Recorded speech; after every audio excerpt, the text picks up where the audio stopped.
UGC net examination के अंदर एक मिनिमम क्राइटेरिया है जिसे आपको फुलफिल करना होगा, और उसके बाद में आप सभी लोगों को अगर यूजीसी नेट या जेआरएफ क्वालिफाई करना है तो उसके लिए अलग से आपके पास में कुछ नॉर्म होते हैं। जैसे हम टीचिंग एप्टीट्यूड में पढ़ते हैं criteria referencing and norm referencing, बिल्कुल वैसे ही आपका रिजल्ट कैलकुलेट होता है।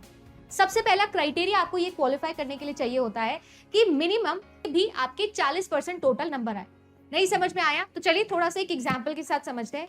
आपका जो कंप्लीट पेपर होता है वो 300 नंबर का होता है, यानी कि आपको 300 के 40% नंबर तो लेके आने होंगे। तो 300 के 40% नंबर हो गए 120 नंबर, मिनिमम आपको इतने तो लेके आने होंगे। इसके अलावा अगर मैं बात करूं तो पेपर 1 100 नंबर में 120 नंबर, इतने नंबर तो आपको चाहिए ही चाहिए। मैं ये यूआर कैटेगरी के लिए बता रही हूँ, अलग अलग कैटेगरीज वाइज जो रिजर्वेशन होता है वो आपको यहाँ पर भी मिलेगा, बट मिनिमम आपको ये चाहिए होता है 40% अगर आप क्राइटेरिया रेफरेंसिंग के अंदर आना चाहते हो, मतलब क्वालिफाई करने की रेस में अब आप आ गए हो। इसके अलावा सब्जेक्ट वाइज लगभग आपके 83 से 86 सब्जेक्ट्स के अंदर यूजीसी नेट एग्जाम होता आया है सालों से, तो आप सभी लोगों को मिनिमम क्वालिफिकेशन के अलावा भी कट ऑफ की लिस्ट में आने के लिए जो सब्जेक्ट वाइज कट ऑफ निकलती है उसे क्वालिफाई करना होता है। जैसे फॉर एग्जांपल लास्ट ईयर का आप लोग एग्जांपल लेके अपने नंबर डिसाइड कर सकते हो। यूजुअली जो आप लोगों की कट ऑफ होती है, मैं यूआर कैटेगरी की बात करूं तो वो 180 से 220 के बीच में आप लोगों की लाई करती है जेआरएफ के लिए। ठीक है जी, जेआरएफ और यूजीसी नेट के लिए आपको बस नंबर ऑफ का डिफरेंस होता है, मतलब कुल मिला के पेपर तो एक ही है। यूजीसी नेट क्वालिफाई अगर आपका मान लीजिए 180 नंबर पे हो गया है जनरल कैटेगरी से, यूआर कैटेगरी से, तो आपका 190 या 198 200 के आसपास आप लोगों के नंबर आएंगे जिससे जेआरएफ होगा।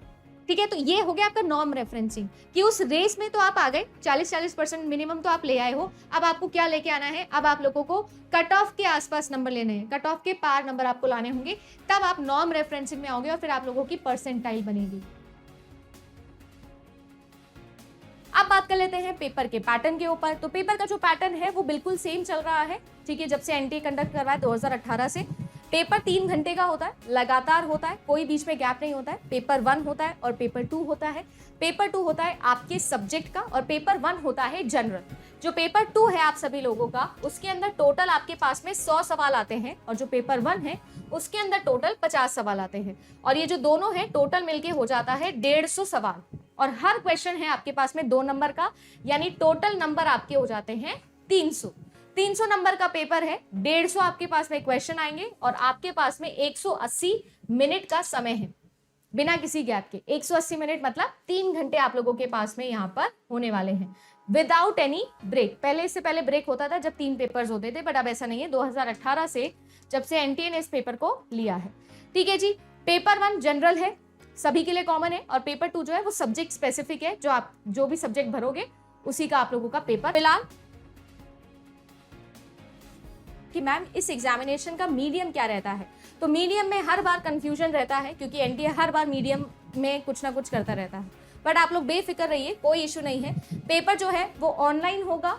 ऑनलाइन पेपर के अंदर आप सभी लोगों को इंग्लिश और हिंदी दोनों के अंदर आपका पेपर दिखाया जाता है, ठीक है ना। अगर आप लोगों को एट अ टाइम, है ना, आप जब कंप्यूटर खोल के देख रहे हो, क्वेश्चन पढ़ रहे हो, और आपने अपने फॉर्म के अंदर हिंदी चूज किया था, आपने अपने फॉर्म के अंदर हिंदी चूज किया तो सबसे पहले आपको हिंदी दिखेगा, बट ऊपर यहाँ पर साइड में ना चेंज लैंग्वेज का एक ऑप्शन होता है, आप उसको क्लिक करोगे तो आप उस पर्टिकुलर क्वेश्चन को इंग्लिश में भी देख सकते हो, ऐसा कोई इशू नहीं है।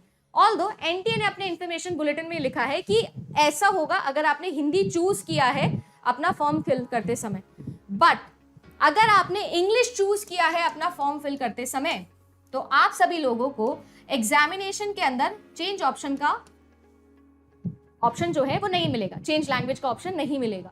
आपको सिर्फ और सिर्फ अंग्रेजी भाषा के अंदर ही अपना क्वेश्चन देखने का मौका मिलेगा, ऐसा एनटीए ने अपने इंफॉर्मेशन बुलेटिन में लिखा था। बट मैं आपको बताऊं कि 2023 फरवरी में भी हमको ऐसा ही लगा, क्योंकि एनटीए ने तो 2022 दिसंबर में ये चीज बोल दी थी इंफॉर्मेशन बुलेटिन के अंदर।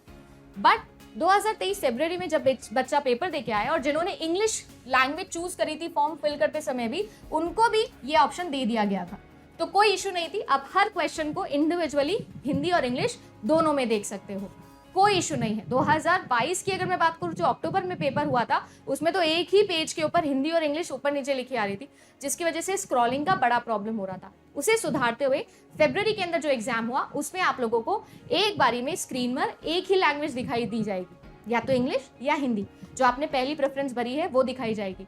बट आप लोग पर्टिकुलर क्वेश्चन को चेंज भी कर सकते हो और ऐसा आप सभी क्वेश्चन के लिए कर सकते हो, कोई आप लोगों के पास में यहाँ पर प्रॉब्लम नहीं आएगी।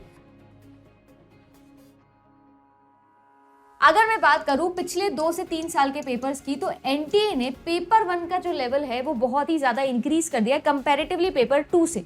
जो आपका पेपर 1 है वो अब ज्यादा अच्छा बनने लग गया है, ज्यादा डिफिकल्ट और ज्यादा एनालिटिकल बनने लग गया है। अगर मैं बात करूं तो पेपर 1 जो है उसके अंदर आपकी टोटल 10 यूनिट होती है, जैसे कि आप सभी लोगों को अच्छे से पता है।